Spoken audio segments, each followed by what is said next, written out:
નમસ્કાર બાળ મિત્રો, આ વાર્તામાં તમારું સ્વાગત છે. તો આપણે વાર્તાની શરૂઆત કરીએ. ગામમાં રહેતા એક ખેડૂત પાસે એક જાતવાન ઘોડો હતો. આખા પંથકમાં બધા એના આ ઘોડાના ખૂબ વખાણ કરતા હતા. કેટલાય ઘોડે સવારો આ ઘોડાના મોં માંગ્યા દામ આપવા તૈયાર હતા, પરંતુ ખેડૂત ઘોડો વેચવા માંગતો નહોતો, કારણ કે એ ઘોડાને ખૂબ પ્રેમ કરતો હતો. એક દિવસ સવારે જાગીને એણે જોયું તો એનો ઘોડો ગાયબ હતો. એણે ઘોડાને શોધવાના ખૂબ પ્રયાસ કર્યા, પણ ઘોડો ન મળ્યો.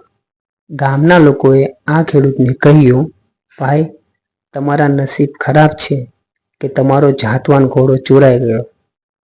ખેડૂતે ગામ લોકોને કહ્યું, મારા નસીબ ખરાબ છે કે સારા એ નક્કી કરનારો હું કે તમે કોણ?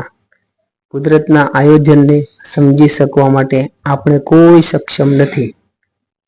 ગામ લોકો તો અંદરો અંદર વાતો કરતા જતા રહ્યા કે આ ડોહાનું ચસકી ગયું છે, એનો ઘોડો જતો રહ્યો, એના આઘાતમાં આવી વાતો કરે છે. થોડા દિવસ પછી ઘોડો પાછો આવ્યો અને એની સાથે બીજા 10 જંગલી ઘોડાને લાવ્યો. ગામ લોકોને આ સમાચાર મળ્યા એટલે બધા ખેડૂતને મળવા આવ્યા અને કહ્યું, તમે તે દિવસે સાચું કહેતા હતા, તમારા નસીબ ખરાબ નહીં, સારા છે, અને એટલે આ ઘોડો બીજા 10 ઘોડાને પોતાની સાથે લાવ્યો છે. ખેડૂતને કહ્યું, તમે હજી મારી વાતને સમજી શક્યા નથી. આ ઘટના મારા માટે નસીબ છે એમ પણ ન કહી શકાય.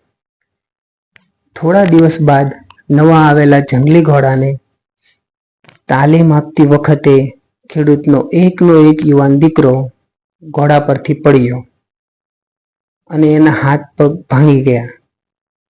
ખેડૂતનો એકમાત્ર આધાર પથારીવશ થઈ ગયો.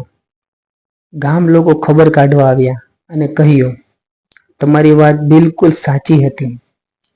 આ જંગલી ઘોડાઓ આવ્યા તે તમારા સારા નસીબ નહોતા. જો ઘોડા ના આવ્યા હોત તો તમારો દીકરો સાવ સાજો નરવો હોત. તમારા નસીબ ખરાબ છે કે દીકરો ખાટલે પડ્યો. ખેડૂતે દુઃખી થતા કહ્યું, ભાઈઓ, દીકરાના હાથ પગ ભાંગ્યા તો એ મારા ખરાબ નસીબ છે એમ પણ ન કહેવાય, કારણ કે કુદરતના કાર્યનો તાક કાઢવો ખૂબ જ મુશ્કેલ છે. થોડા સમય પછી યુદ્ધ જાહેર થયું.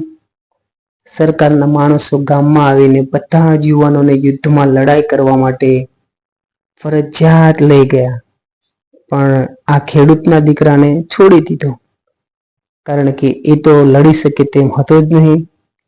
ગામ લોકો ફરી આ ખેડૂતને ઘરે ગયા અને કહ્યું, તમારા નસીબ સારા છે કે તમારા દીકરાના હાથ પગ ભાંગ્યા. કમસે કમ આ છોકરો તમારી નજર સામે તો છે. ખેડૂત ખડખડાટ હસવા લાગ્યો અને કહ્યું, જીવનમાં આવતા ચડાવ ઉતાર જીવન આપનારાએ ગોઠવેલા છે.